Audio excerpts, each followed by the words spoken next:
Welcome to Hear Here, the podcast where you get a VIP behind-the-scenes look at the broad collective of music venues and festivals that make Buffalo the music destination it is.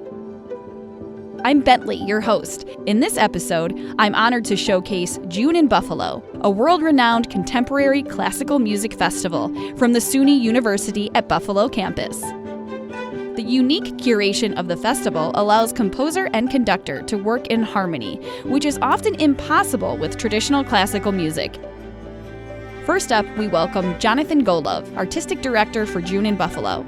Jonathan is also a cellist, composer, contemporary musicologist, and associate professor in the University at Buffalo's Department of Music. He leads an immersive journey through contemporary classical music, all while amplifying the genre's timeless beauty for the festival's attendees and participants. Jonathan, thank you so much for joining us. Oh, thank you for asking. It's a great pleasure. I'm so excited to learn more about June in Buffalo. So tell us about June in Buffalo. How did it start? How has it evolved? June in Buffalo is a workshop for composers that doubles as a festival of contemporary classical music. With many, many concerts, but also master classes, lectures, opportunities for the composers this year to perform their own music, which is new. And the festival itself goes back all the way to the 1970s, when the very important and legendary American composer Morton Feldman was on the faculty at UB.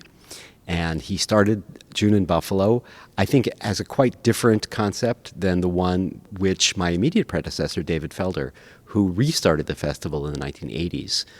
He had much more the idea that it was about the young, the emerging composers, the what we now call the participant composers, who are just at that stage where they're beginning their careers. There are many of them in doctoral programs, some of them somewhat younger, some are past their studies and already really launched. So it's become much more a focus on those younger composers. From the beginning, there's a distinguished group of what we call senior composers. You might think of them as faculty composers because they give master classes and lectures, who are invited every year, different ones, and they come from all over. So how did the addition of the composers performing their own music, how did that come about? That actually came about through discussion with a young composer, one of our PhD students here, Jonathan Reynes, who was my assistant last year. And I thought, so many composers perform their own music. Not every composer, but many do. Why not offer them the opportunity with no more curation than to say this event will only last this long? You decide what you want to do. So is that something that's not typically seen in festivals like this in America? I'm not really aware of this kind of thing going on so much, but I thought it would be really a good idea to try it out. So we'll have two of these this year. They're not going to be in the concert halls themselves, but they will happen, and it's really an opportunity for the composers to exchange ideas in that format, not in a verbal format, but by actually showing their own music. What do you think the success about June in Buffalo says about Buffalo as a cultural market and about the appreciation for classical music in Buffalo? Well, that's a great question. So our Center for 21st Century Music is a follower, and you might say an echo of an earlier center, the Center for the Creative Associates, of which Lucas Foss was a co-founder. And that began in the 1960s. It was funded by the Rockefeller Foundation. And for many, many years, it brought leading performers of new music, leading composers to Buffalo. Many, many concerts were presented, lectures, etc.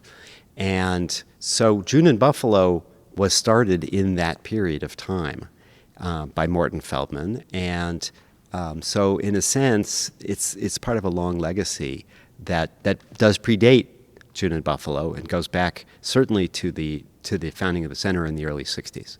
What makes the University at Buffalo sort of the ideal backdrop for a festival like this? I think it's history, but it's not just the history, because the orientation of our music department is such that it has focused on composition and on, in terms of its performance faculty, on performers who are very committed to playing cutting-edge new music.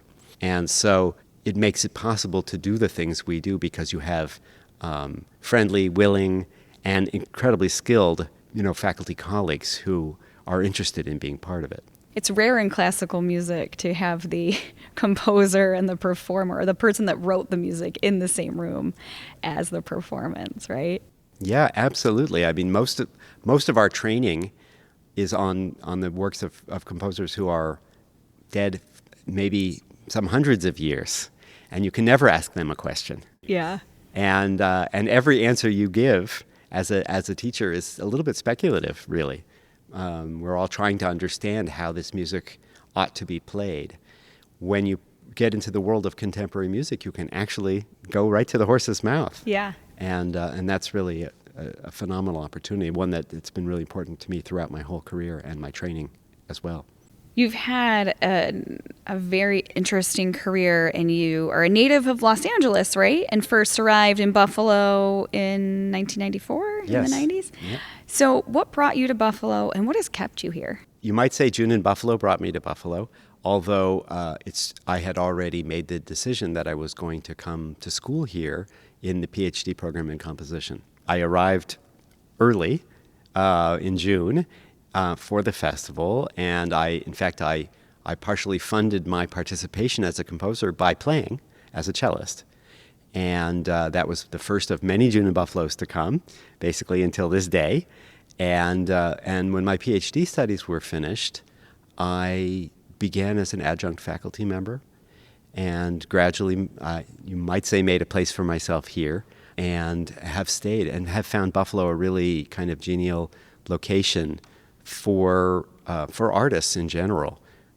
It's a little bit away from the bright lights of New York City, but that enables us both to draw upon the resources of some of the other cities around us, including New York City, and to be able to develop what we do away from, let's say, the fashion trends that wash through.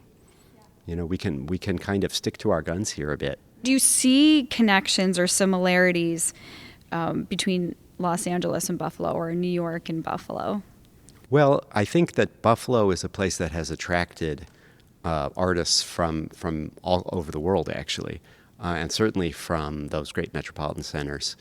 And one interesting connection is the concert series that the Creative Associates launched, the many, many concerts, for example, that they performed at the Albright Knox Gallery.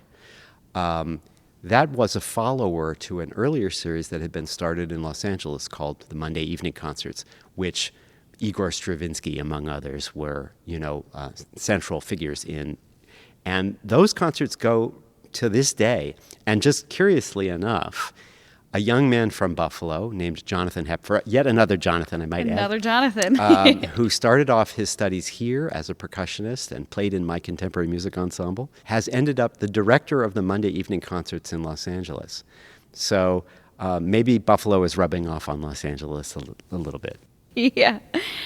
What have you learned about the role of the genre in the city's history, and also how do you see it moving forward to shape Buffalo in the future? Certainly the openness that a figure like Lucas Foss engendered in the musical community by presenting works that would otherwise not have been heard and might not have been heard in most cities in the United States.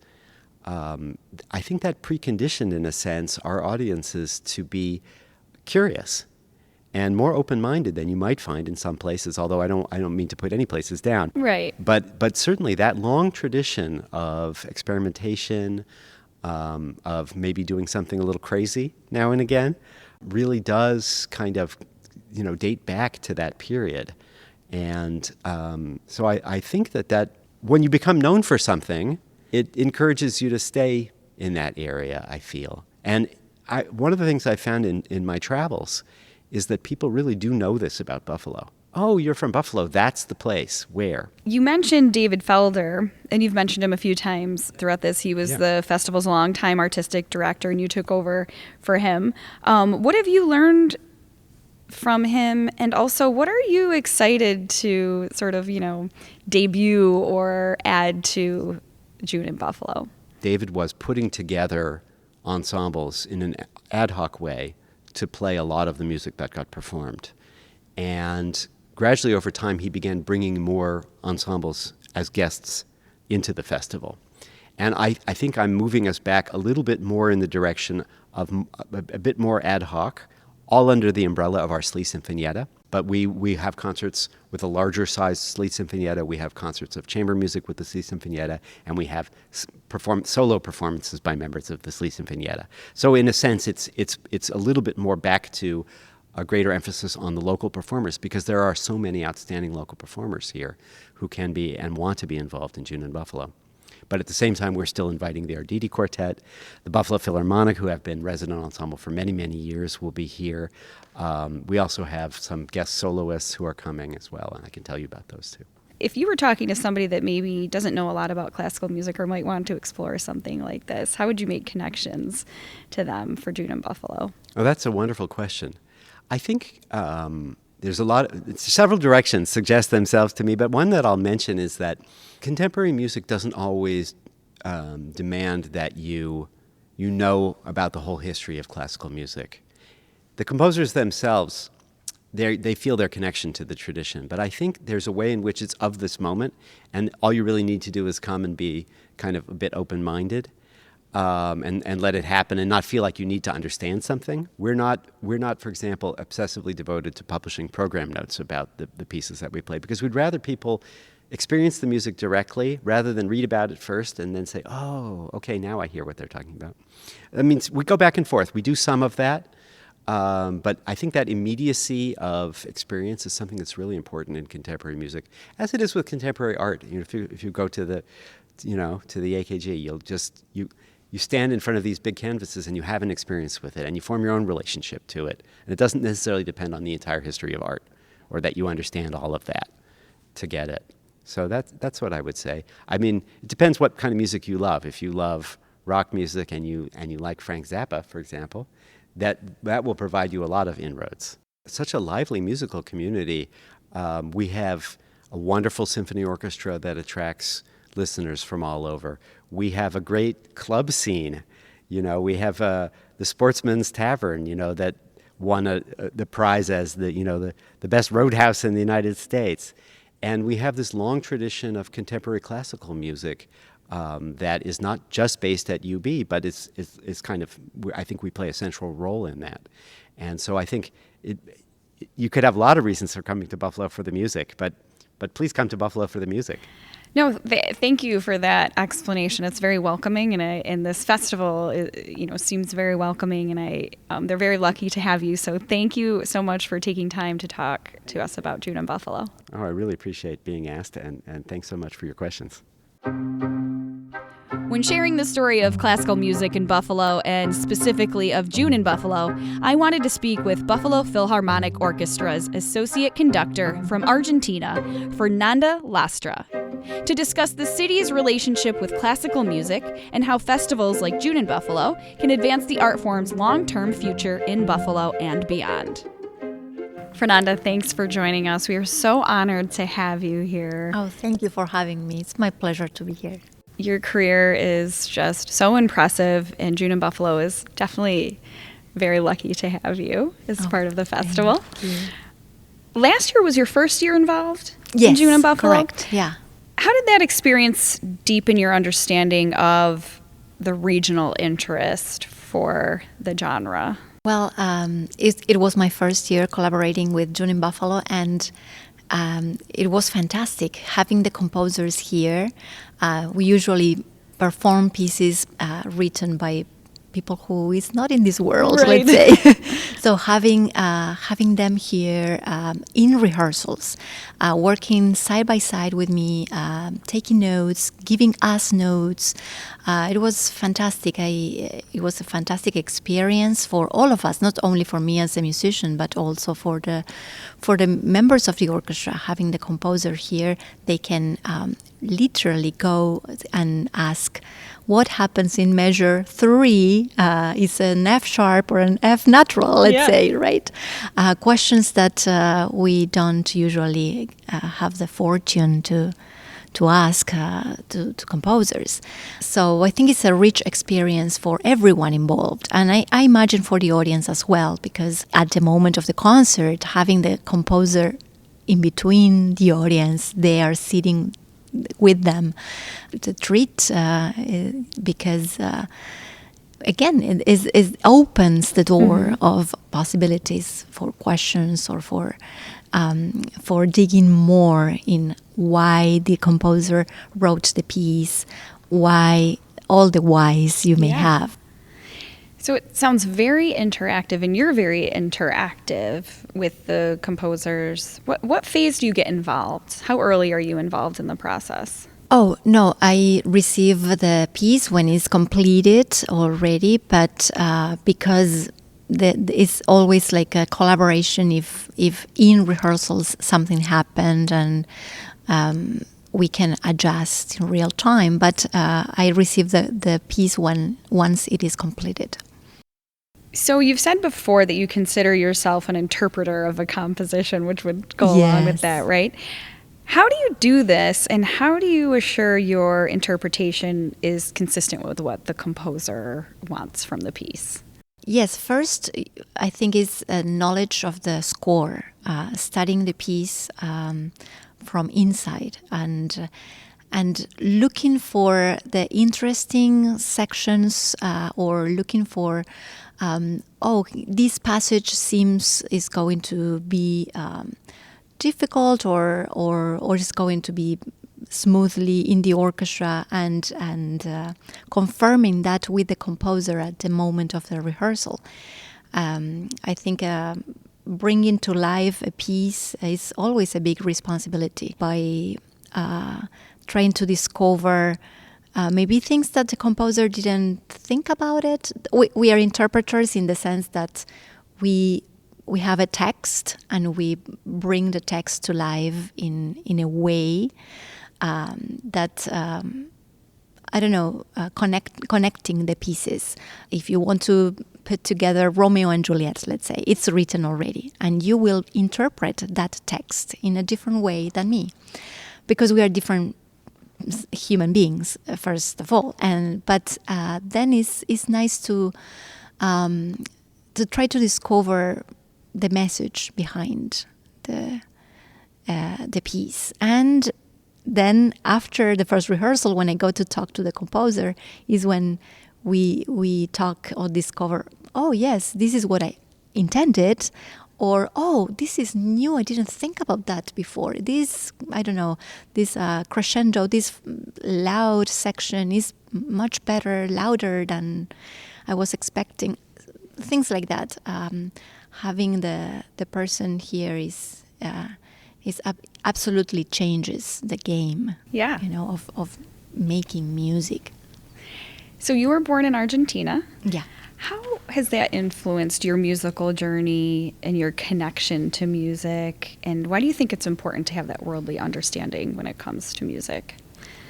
Yeah, well, Argentina has a big tradition, a musical tradition, and my university actually has a big composition department. I grew up when I was doing my bachelor's there with composers. Even for the conducting course, we have one concert per year, premiering pieces written by the students of the fourth or fifth year.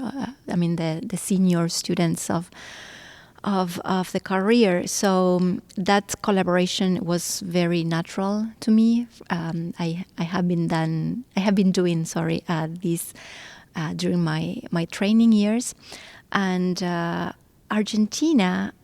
Funny enough, I don't know. It has a big tradition with UB. Many composers from Argentina came here to study composition, and even American composers went to the University of La Plata. This is where I studied to do master classes, and so there is a big connection there that I didn't know up to the moment I came here and I started talking with people at UB, and they were saying, "Oh yes, we had a lot of alumni from Argentina in the composition department." So that was very, very nice to learn about. So what brought you to Buffalo? The BPO, yes. The Buffalo Philharmonic Orchestra. I work as the assistant conductor since August 2022. So I am Buffalonian just for a year and a half. That's good. You're an honorary Buffalonian. Oh, thank you. But I really enjoy the city. It's a vibrant community, the city of good neighbors, and I can prove that. I have been receiving help since day one here from different people. So yeah, very happy to be here. How can a festival like June in Buffalo extend the impact of classical music locally, and do you think be used to promote classical music in Buffalo, maybe as a destination? Performing contemporary pieces is always an adventure, I will say, and it's good for the audience to taste the sounds of today, because these composers are writing and they are influenced by what they are seeing. Yeah. And we are seeing the same things. So I wish I could be there when Beethoven premiered his Fifth Symphony. It was contemporary music at that point. Yeah. And people can say, if they come to June in Buffalo, oh, I was there when this piece was premiered. And maybe in 20, 50 years, this piece is going to be something unique and iconic. We never know, but it's for sure a reflection of the world we are living today through the eyes of the composers. Yeah. So having that opportunity to see through the eyes of someone who is standing at the same time period as us is truly an experience, I think. I mean, everybody starts somewhere, right? That everybody had their first performance or their first Absolutely. concert. Yes, yeah. How familiar are you with the work of the composers attending this year's June in Buffalo? Were you able to get familiar with them yet, or is that still early in the process? Yeah, I am a little bit early in the process. I know them. We have been exchanging emails with the scores and questions, but I trust 100% that if they are selected, they are wonderful composers. And you do work with the BPO, so you're used to working with, like you said, these big pieces and these well-known composers. How is it a different experience with some of these lesser-known composers and new composers? For me or for the audience? For you. For both, you and the audience. As I said, contemporary music for me is like a journey of discoverment. It's an adventure. And trying to look for the message of the piece. But for these pieces, really you have to dig into those questions, the whys, the hows, how did the composer brought this sound to life, well, using this or that instrument. And also, I in the process, sometimes I discover myself saying, oh, this is so impressive, this instrumentation. Oh, he used horn 5 to do this, or he used a trombone to bring this energy, and it's a learning process for me as well. Orchestration, right? Right. So in terms of orchestration or sound, yeah. Well, we are very honored to have you part of June in Buffalo, and we're very excited to see how you interpret these compositions and how everything, comes to fruition. So thank you so much for joining us and taking the time. It was an honor. Thank you. It was an honor for me as well. After talking with Jonathan and Fernanda, becoming truly immersed in their insights about classical music, I thought about how the music has impacted native Buffalonians, and in some cases inspired homegrown musicians to reach prestigious heights. Composer and pianist Amy Williams, the daughter of a retired BPO violinist and University at Buffalo music professor, was once the assistant director of June in Buffalo and is now a music professor at the University of Pittsburgh. After decades away from the festival, she returns as a senior composer and joined me via Zoom to discuss how her ongoing musical journey has led her right back to where it started. Hi, Amy. Thank you for joining us and taking the time to talk to us about June in Buffalo. You have a very wide-ranging perspective on June in Buffalo, so I'm excited to talk to you about it. I did. I might say lifelong, actually. Lifelong. If you could choose one word to describe June in Buffalo and the role of classical music in Buffalo, what would that be? You can choose two words if you want, one each. I would say adventurous. I think that there have been a lot of artists, musicians to come through Buffalo who have really been willing to take chances and try new things.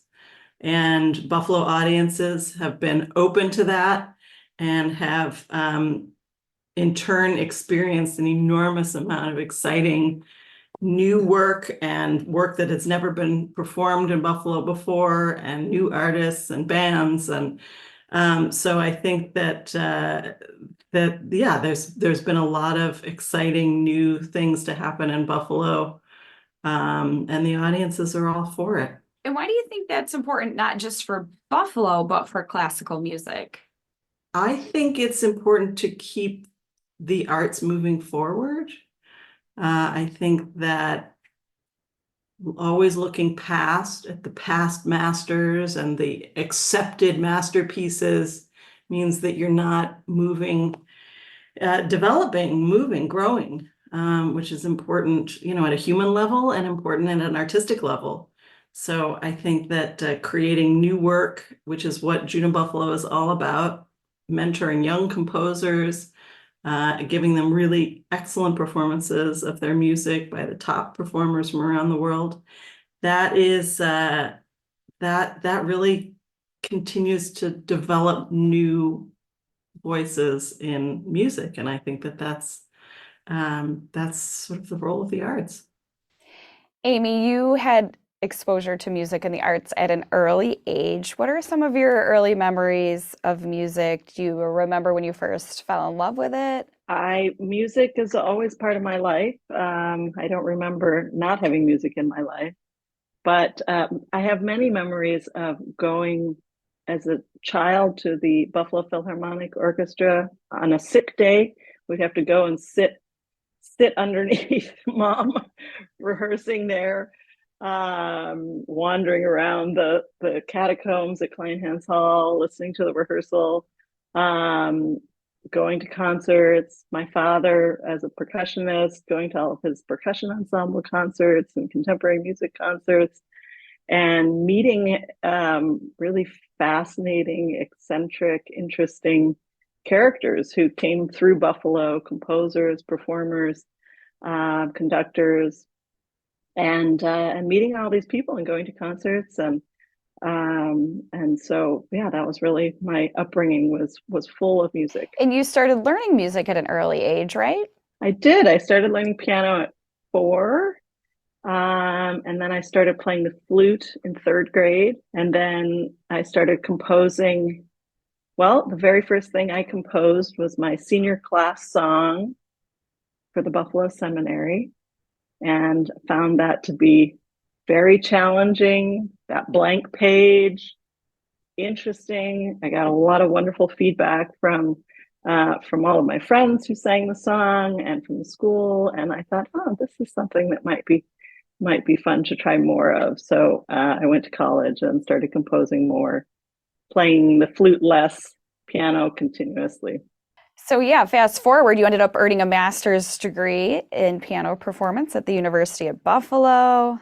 Then you got your PhD in composition, and then worked with June in Buffalo's former artistic director, David Felder.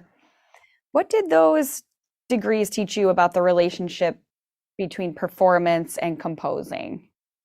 I've never separated performance and composition. I mean, I do on a daily basis. I practice for 3 hours and then I compose for 2 hours, whatever it is. But I see the two as very integrated. I feel like as an interpreter, I play I interpret music in a way that is informed by the compositional side of my life. I play like a composer, and I think that I compose always thinking about performers, often writing for specific performers, and trying to capitalize on their strengths and their musical interests, the sound that's unique to them. And so the composing is definitely influenced by the performance side, and the other way around. They're really very, very integrated. And I was lucky to go to Buffalo, to UB, because I was able to have wonderful mentors in both of those areas and continue to do them both at the level that I wanted to. So I'm very grateful that I got to do that. Many programs, you have to choose one or the other, and I didn't have to do that. How do you see those themes coming together for June in Buffalo? Composing, performing?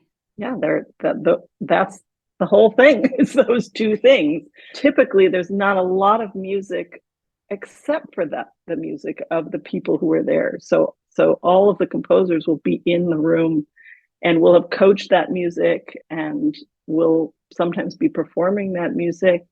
So it's a very lively, engaging group of people, and we get to spend the whole week listening to everyone's music performed by really, really excellent players. So why do you think that's so powerful? I think it makes it alive. It's in the room, right? I mean, playing a record is one thing, but hearing it performed live is something else. Knowing that the composer's intentions have been listened to and are being brought into that interpretation just brings it much more into the present, I think. I think that this is music of today. This is music that's fresh off the page. This is music that doesn't have an established performance, right? You know, the way you have to play Beethoven. Well, this is brand new music, so we don't know how we have to play it, so we have to work that out, and the performers have to bring it off the page for the very first time.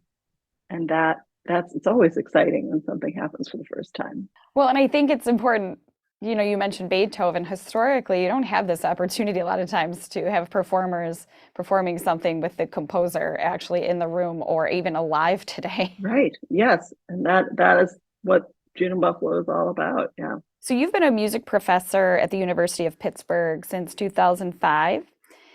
Have you seen a change in how your students learn and appreciate music? Do you think these changes are elevating the genre? I do. I think 20, 30 years ago, composers wanted to be composers and nothing else.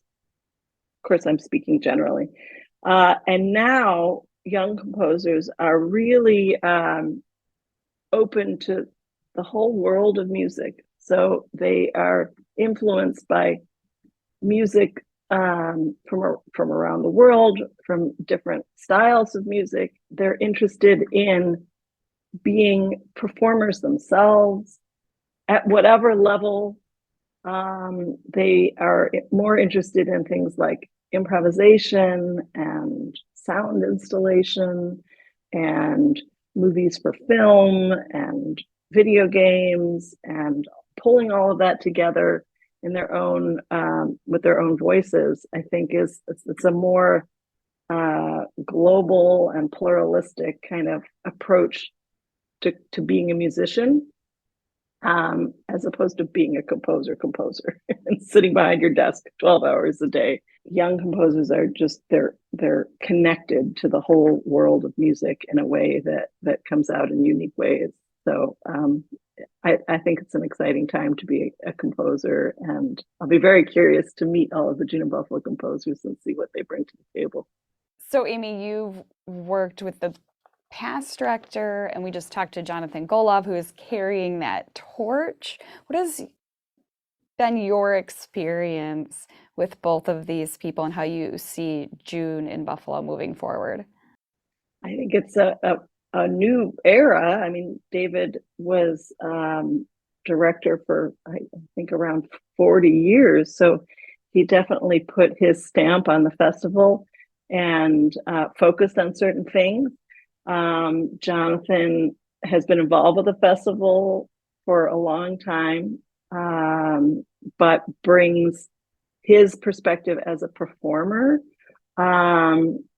which will connect composers and performers in a different way than it has in the past. I think he knows different musicians and he has many ideas.